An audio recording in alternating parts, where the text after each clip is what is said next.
A very good morning to all. Myself, Dr. Renu Kumari, Assistant Professor, Department of Chemistry, DBS College, Kanpur. Today, we are going to study ultraviolet and visible spectroscopy. Before proceeding further, we must know that what is spectroscopy. Spectroscopy is the branch of science that deals with the study of interaction of electromagnetic radiation with matter. The matter can be atoms, ions, or molecules. Next, ultraviolet spectroscopy.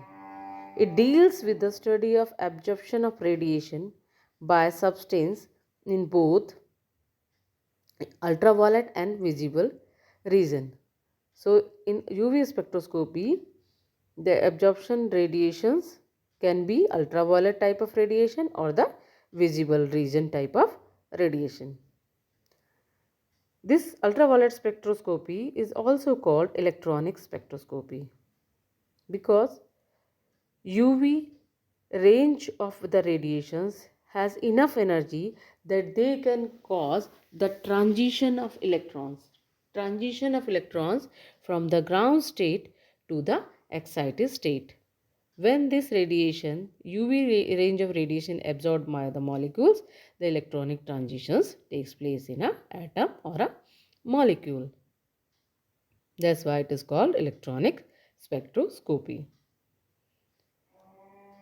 Ultraviolet radiation region is extend from 200 nanometer to 400 nanometer, and the visible region extend from 400 nanometer to 800 nanometer.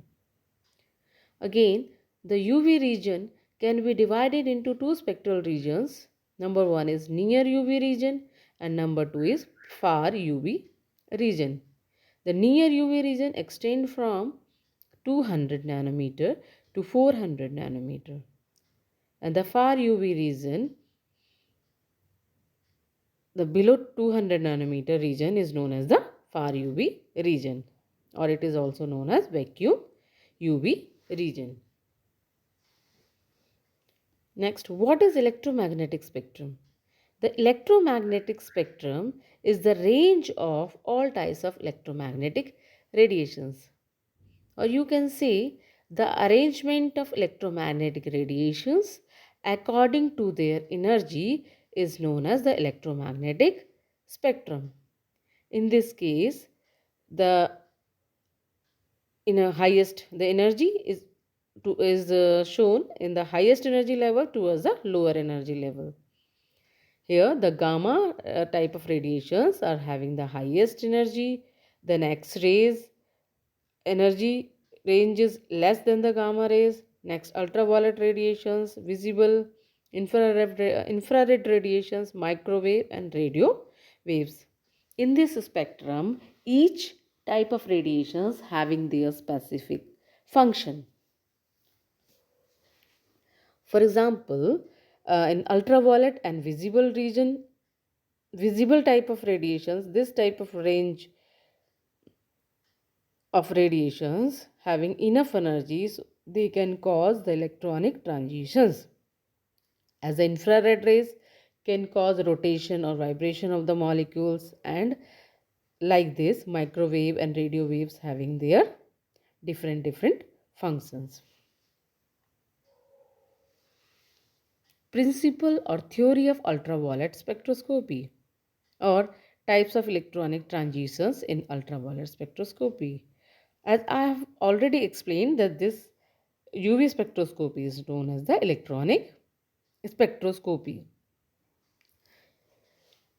Excuse me. There in this graph you can see some possible electronic transitions.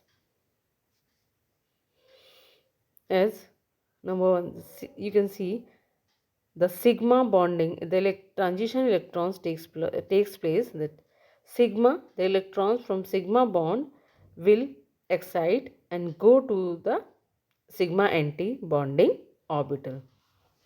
So this is one of the transitions, sigma to sigma star transition, and second one is sigma to pi star transition. pi to sigma star transition, n to sigma star transitions, pi to pi star transitions, and to pi star transitions. According to, as you all know, according to molecular orbital theory, when a bonding orbital is formed, then its corresponding anti-bonding orbital will be there. So that's why in this picture sigma and sigma anti-bonding orbitals is there, pi bonding orbital and the corresponding pi anti-bonding orbital is there, and the orbitals which do not make any bond means the sorry no orbitals, the electrons which do not make any bond are known as non-bonding electrons or the lone pair of electrons. Next, there are some possible electronic transitions. Number one, you can see here the 6 possible transitions you can see. Number one is sigma to sigma star transition, pi to pi star transition, n to sigma star transition. Number 4, n to pi star transition. Number 5, sigma to sigma star transition. Number 6, pi to sigma star transitions. These all are the possible electronic transitions, but all transitions are not allowed transitions. These that will which type of transition is allowed and which transition is not allowed, we'll see in our further next slides. As we all know, in our inorganic compounds, the electrons will be arranged